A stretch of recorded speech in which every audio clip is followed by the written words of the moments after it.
Friends, welcome to my science academy. हम पढ़ रहे हैं बीएससी पार्ट सेकेंड ईयर की इलेक्ट्रॉनिक्स। और लास्ट टाइम हमने देखा था ओवेनेस्ट उत्सर्जक ट्रांजिस्टर प्रवर्धक, तो उसी को कंटिन्यू करते हैं। और जो लास्ट टाइम हमने इक्वेशन 17 तक देखी थी, जो एपी का मान लिखा रहा था मैंने शक्ति लाभ का, तो अगर आपने वो नहीं देखा तो आप मेरा लास्ट लेक्चर देख सकते हैं। आज मैं बात करूंगा कि इसका जो सरलीकृत परिपथ है वो कैसे बनाया जा सकता है।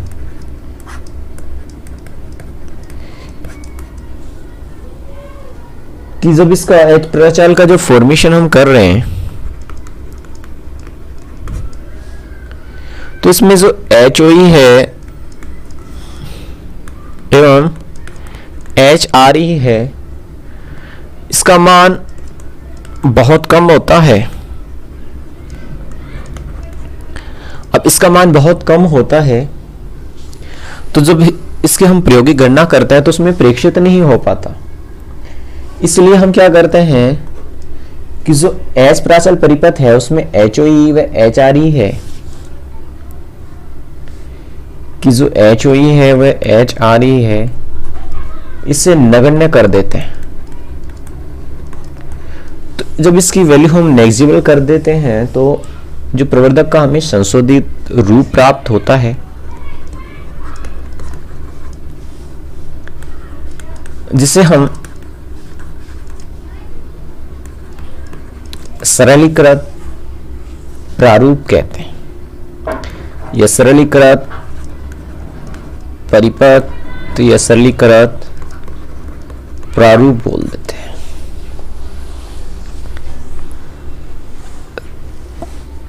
अब नेक्स्ट इसका जो मैं परिपथ बनाता हूं आपके लिए,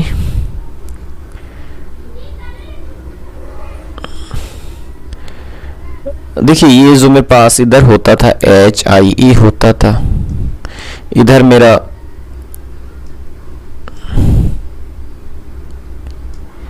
एच एफ ई आई बी होता था,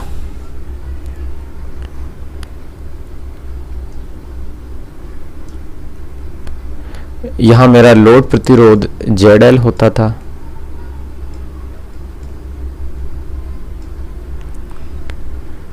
और यहां जो टर्मिनल 2 होता है, ये जो मेरा HIE होता है, यहां मेरा बेस होता है B, ये आधा धारा IB है, और यहां वोल्टा सोर्स VS होता है। VS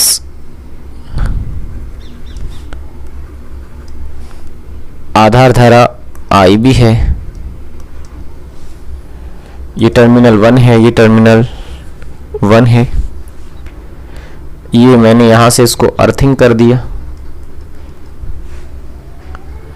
यहां जो आधार धारा IC बह रही है, देखिए जो उभयनिष्ठ उत्सर्जक है उसके लिए हम यदि एस प्राचल समीकरण देखें तो वो क्या आती है, जो लास्ट टाइम हमने निकाली थी VB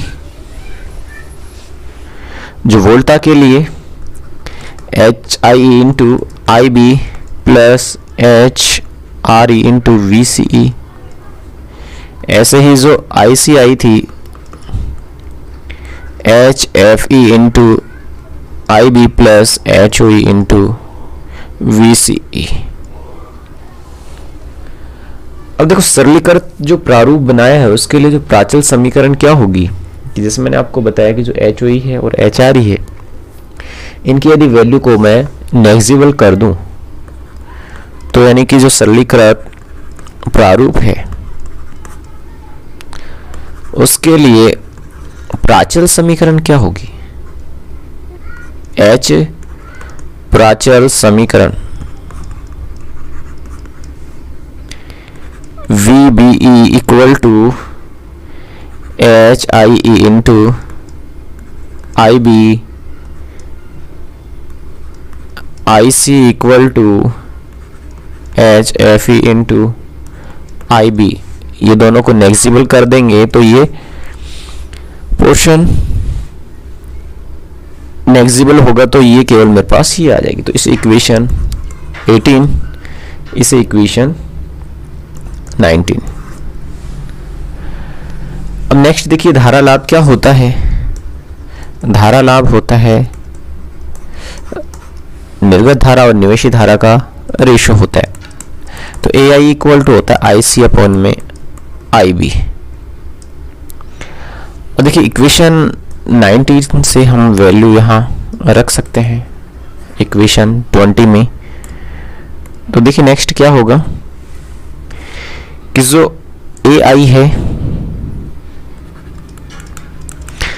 वो हो जाएगा H F E into I B upon में आई बी, क्योंकि जैसे A I equal to I C upon में आई बी है तो आई सी की वैल्यू मैं पुट कर दूंगा इसमें, तो मेरे पास आ जाएगा H F E into I B upon में आई बी। अब देखिए यहाँ से जो आई बी से आई बी कैंसिल हो जाएगा, तो ये मेरे पास वैल्यू आ गई कि ए आई ई इक्वल टू हो जाएगा एच एफ ई के। ये इक्वेशन मैं दे देता हूँ 21। तो ये दोस्तों जो इक्वेशन 21 है वो सलीकर प्रारूप के लिए धारा लाभ है। अब देखिए वोल्टा लाभ की भी कैलकुलेशन कर लेते हैं कि वोल्टा लाभ क्या होगा। इसके लिए वोल्टा लाभ को मैं डिनोट करता हूँ ए वी ई से। ये क्या होता है निर्गत वोल्टा अपॉन में निवेशी वोल्टा। और चूंकि हमने दोस्तों देखी थी कि V C E equal to होता था minus I C into Z L, तो A V E equal to minus I C into Z L upon में वी बी ई। तो इक्वेशन जो 18 और 19 है वहां से हम वैल्यू पुट कर सकते हैं। तो इक्वेशन 18 व 19 से ए वी इक्वल टू क्या हो जाएगा, ए वी इक्वल टू हो जाएगा minus H F E into I B. I C की वैल्यू वहां से मैंने पुट कर दी, ऐसे ही वी बी की वैल्यू मैंने पुट कर दी H I into I B.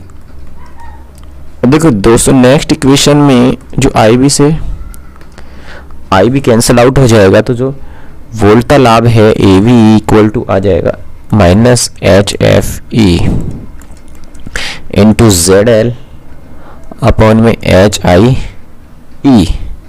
Equation 22।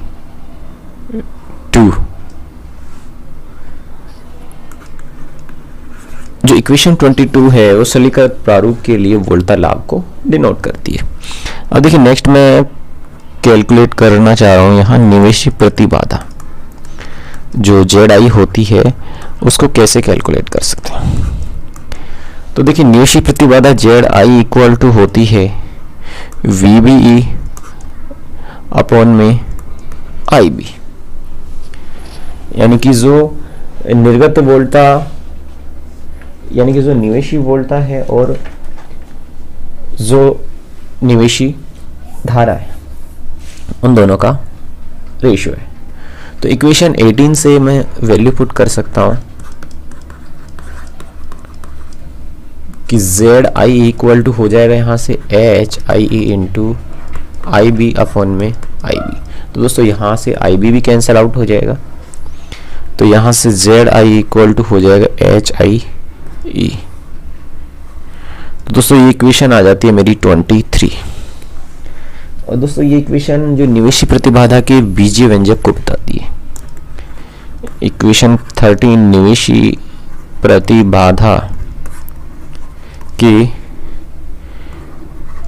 बीजीय व्यंजक को प्रदर्शित करती है।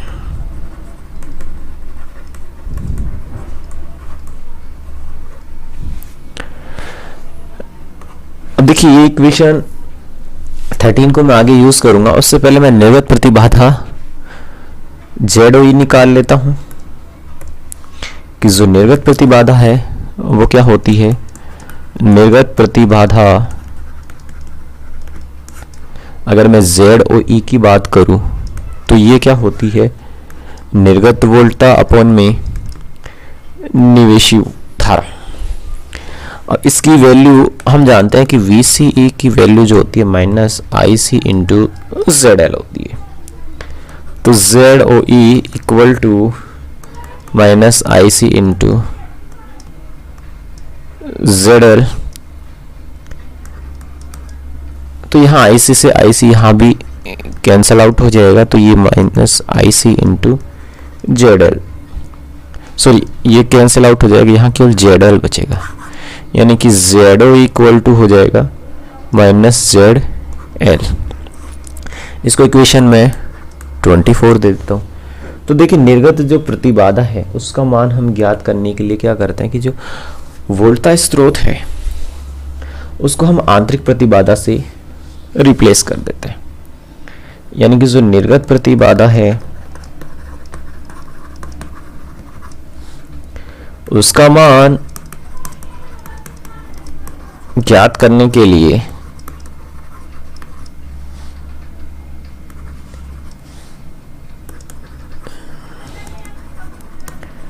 निवेशी वोल्टा स्रोत को उसकी आंतरिक प्रतिबाधा से प्रतिस्थापित कर देते हैं।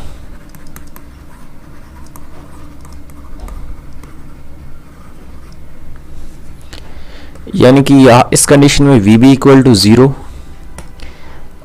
ऐसे ही जो निवेशी धारा है आई बी इक्वल टू 0 हो जाएगा। तो नेक्स्ट देखिए आईसी के लिए इक्वेशन में देखूं तो वो आईसी के लिए इक्वेशन होती थी मेरे पास कि H F E into I B plus H O E into V C E. तो यहाँ से अगर वी बी ई की वैल्यू 0 हो, वी बी की वैल्यू 0 करूँ या फिर आई बी की वैल्यू 0 करूँ, तो यहाँ से आई बी 0 किया तो मैंने आई सी इक्वल टू आ गई H O E into V C E. अब देखिए ये आई सी की वैल्यू आ गई मेरे पास H 0 into V C E. अब यहाँ से मैं जानता हूँ कि जो वी सी ई अपॉन में आई सी है वो जेड ओ ई के इक्वल टू होता है। तो यहाँ से मैं देखिए यहाँ से मैं रेशियो बना रहा हूँ कि इसको 1 अपॉन एच ओ ई, इसको इधर ट्रांसफर कर लो और इसको वी सी ई अपॉन में आई सी कर दूँ। दोस्तों ये क्या होता है, वी सी अपॉन में आई सी होता है जेड ओ ई। अब देखो इक्वेशन जो नेक्स्ट है इसमें ये जेड ओ ई है, इसका मान इन्फिनिटिव कब होगा, जब अगर ये मान लो ये वैल्यू 0 आ जाए। तो इस कंडीशन में जो एच ओ ई का वैल्यू अगर मैं 0 कर दूंगा तो ये मेरा इन्फिनिटी आ जाएगा, यानी इक्वेशन जेड ओ ई इन्फिनिटी कर दें तो इक्वेशन 15 दे देता हूं। अब देखिए मेरे को कैलकुलेट करना है शक्ति लाभ। शक्ति लाभ कितना होता है, शक्ति लाभ एपी से मैं डिनोट करता हूं, वो होता है P2 अपॉन में P1, यानी कि AVE इंटू AIE। देखिए इक्वेशन जो 21 है और 22 है उससे अगर मैं वैल्यू निकालूं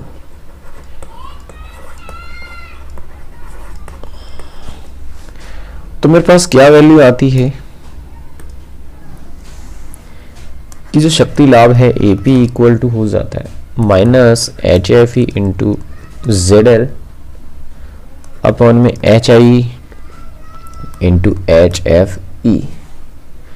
तो A P E equal to H square H F E into Z L H I E. Equation 26 आ जाती है मेरे पास। जो इक्वेशन 26 है वो सरलीकृत प्रारूप के शक्ति लाभ को प्रदर्शित करती है।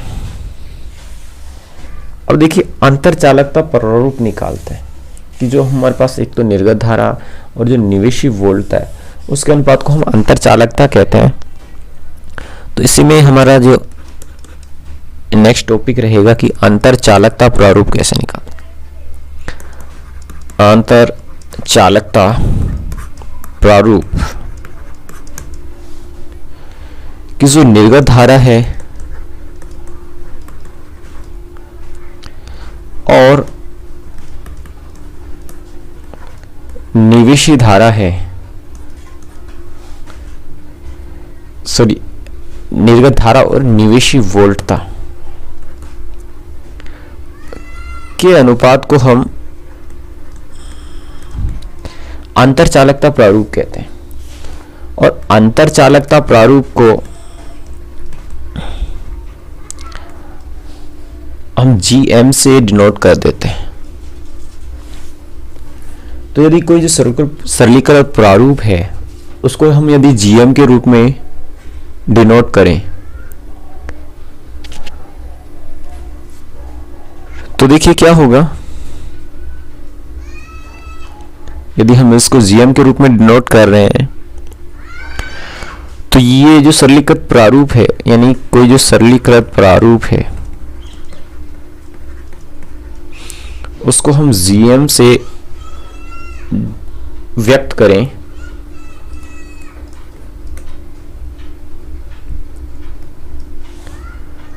तो यह अंतरा चालकता प्रारूप कहलाता है।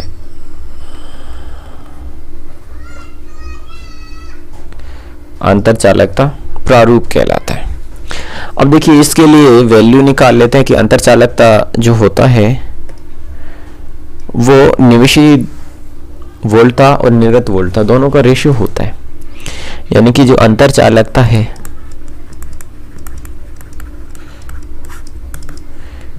निर्गत धारा अपॉन में निवेशी वोल्टता, अंतर चालकता को हम GM से डिनोट कर देते हैं, ये होता है IC अपॉन में VBE।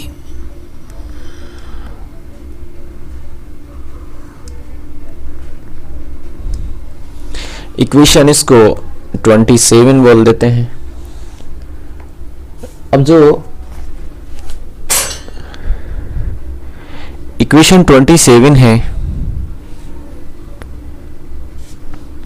इससे देखिए जो सरलीकृत प्रारूप है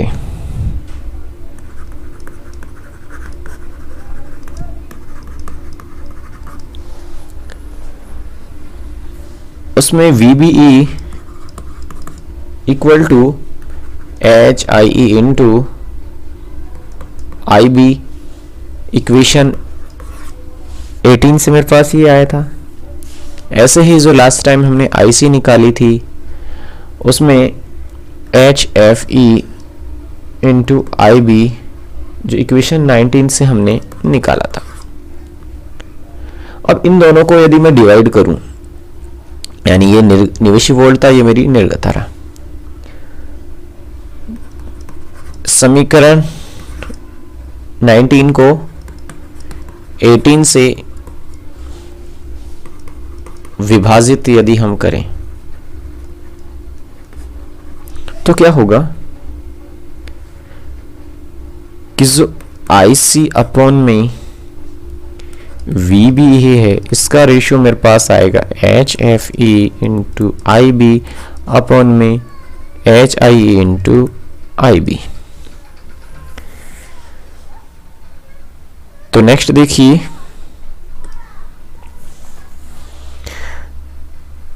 ये IC अपॉन में VBE, ये रेशियो मेरे पास आ गया HFE अपॉन में HIE, इक्वेशन 28 बोल देते इसे। अब यदि 27 जो इक्वेशन आई मेरे पास, GM की जो वैल्यू आई थी और यहां से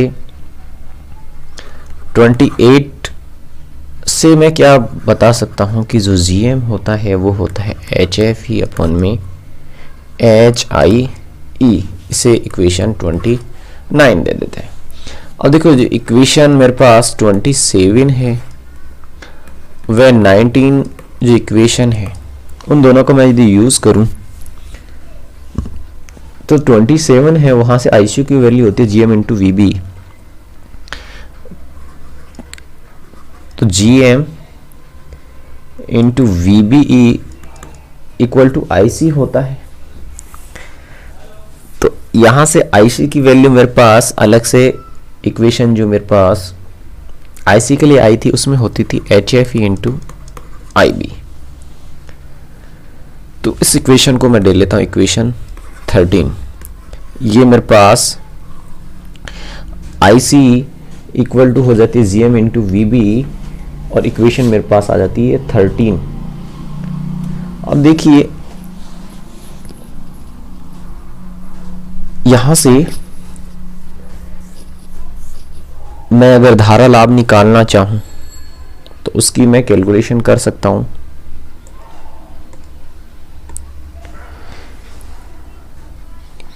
कि जो धारा लाभ है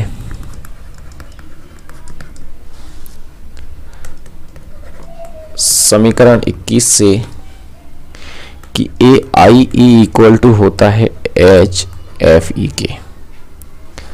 तो जो समीकरण 29 में मान रख दे ये, तो मेरे पास AI इक्वल टू आ जाता है GM इंटू HIE।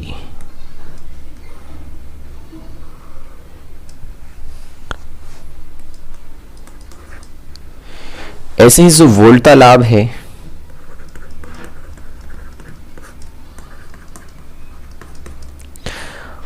वो इक्वेशन 22 से मैं निकाल सकता हूं। इक्वेशन 22 से कि AVE है equal to minus HFE upon में HIE इंटू ZL। तो समीकरण 29 से मान रखने पर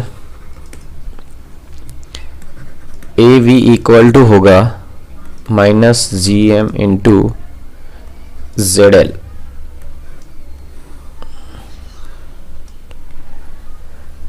तो यहां से ये जो वैल्यू आई है ये GM वो मैंने इक्वेशन 29 से अंतरचालकता प्रारूप की वैल्यू रखी। ये इक्वेशन 32 हो जाएगी। और देखिए लास्ट में मैं कैलकुलेट करना चाहूंगा कि जो शक्ति लाभ होता है वो क्या होता है। इस कंडीशन में जो शक्ति लाभ होगा, शक्ति लाभ APE इक्वल टू होता है AIE इंटू AVE और दोनों को मैट्रिक्स में, यानी कि इक्वेशन जो मेरे पास 31 है वह 32 है। उससे अगर मैं मान रखूं तो क्या होगा कि APE equal to GM square into HFE into ZL आ जाएगा। इक्वेशन 31 और 32 में AI और AVE की वैल्यू है। तो ये आ जाती है मेरे पास GM square HFE into ZL। Equation 33 बोल देते हैं इसे। अब चूंकि दोस्तों आप ये सोच रहे होंगे इसमें माइनस था वो कहाँ गया, क्योंकि इसको मैट्रिक्स फॉर्म में ले रहे हैं तो ये पॉजिटिव फॉर्म में आएगा। अब देखिए ये शक्ति लाभ हो गया। अगर निवेशी प्रतिबाधा यहां से कैलकुलेट करना चाहें, निवेशी प्रतिबाधा ZIE इक्वल टू होती है HIE। ये इक्वेशन हमने 23 में देखा था। तो यहां से ZIE की वैल्यू हम रख सकते हैं इक्वेशन 29 से। तो इक्वेशन 29 से ZIE इक्वल टू आ जाता है HFE और ये आ रहा था दोस्तों वैल्यू ZIE की आई थी HFE अपॉन में GM तो यहां से मैं वैल्यू इसकी पुट कर देता हूं कि जीएम इक्वल टू होता है एच एफ ई अपॉन में एच आई। तो एच एफ ई अपॉन में जी एम, ये नेगेटिव नहीं है दोस्तों, ये पॉजिटिव है। तो ये इक्वेशन हो जाती है 34। तो दोस्तों ये हमने देखा जो सरल लीकर परिपथ था उसको यदि हम अंतरचालकता परिपथ में कन्वर्ट कर दें तो कैसे शक्ति लाभ निवेशी प्रतिबाधा प्रभावित होती है। तो आपने मेरे को पेशेंस से सुना, इसके लिए